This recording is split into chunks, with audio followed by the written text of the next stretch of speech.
Hi, Dr. Paul. On my social media sites, TikTok, Instagram, by the way, also if you can subscribe to my YouTube channel and tell your friends. I get a lot of questions, and one of the questions, a very common question, is about SSRIs. You know, the best known antidepressants out there. The first that came out was Prozac in the 80s, in the mid to later 80s. There's 8 of them on the market now. So Prozac, Zoloft, Lexapro are the most commonly, and then the newest one is Trintellix. So these are the most commonly heard of ones, especially Lexapro and Zoloft. So those seem to be the 2 most used ones.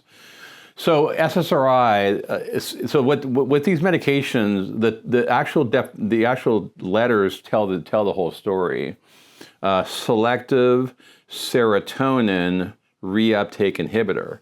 So it's inhibiting the reuptake of serotonin. What that means is there must be a leak at the serotonin site. And when that leak opens up, you know, what happens is serotonin is going the wrong way. And so are SSRIs good? They are for certain people. They can be helpful for anxiety. They can be good for depression. They can be really good for OCD, obsessive compulsive disorder, which requires a higher dose typically. But are they for everybody? No. And are they my first line agents? No. They're my second line. So someone who comes in with depression, anxiety, the biggest choice is, in my mind, not every doctor, by the way, is an SSRI versus an SNRI. That to me is the basics. That's the most basic decision to make right there. In the SNRI, what it does is it balances serotonin, but also norepinephrine. And why is it better? It's better for several reasons. It's better because it doesn't have the same degree of the apathy. Again, the side effects is, again, the apathy, meaning the feeling flat, apathetic, sexual side effect, meaning lack of desire, you know, those are the main ones. So if it does that, but it helps, well, I know the serotonin's involved then. So what I would do is switch to an SNRI, like Pristiq. My number 1 is Pristiq. You got Effexor XR, you got Cymbalta. But SNRIs are better because they do more. They're balancing 2 chemicals instead of 1. And why is it important to balance norepinephrine? Because it helps with anxiety.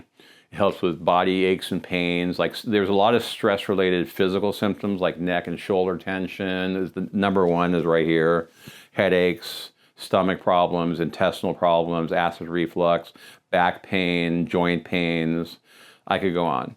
And when I first got into this in the early 90s, the first SNRI Effexor came out.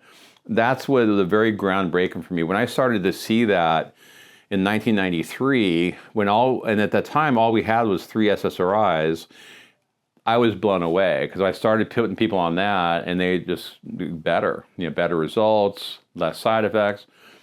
And so I believe they're the first line. Now, still in this field of medicine, SSRIs are still considered the first line among modern psychiatry, among modern literature, which I totally disagree with, and I have for 30 some years. But that's what it is, because it's got stuck that's the first line, and it got stuck. And even the modern books, they all say that everyone starts with SSRI. And so that's not my practice, but many practices, that's what's happened. So that's why, and then again, the goal here is to get results with in my patients, side effects are just not acceptable. So when some people say, well, yeah, I felt better, but I felt cognitive, I couldn't think clearly, or I felt fatigue.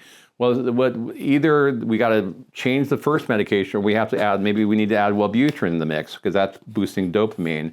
And then you can get the motivation, the energy. So sometimes I add the Wellbutrin to one of these 2, and that gives you, because now it takes away the side effects from the one. The SNRI Wellbutrin combination I call the dynamic duo of medication, because I use those 2 a lot, especially Effexor Wellbutrin or Pristiq Wellbutrin very commonly. So that's just a simple, again, I know I went beyond what I was originally going to talk about SSRI, but I think it's important to keep it in the perspective here. is why it's important to be complete here and not just stop at one. If the person has 2 or 3 neurochemicals out of balance, one medication will only do so much.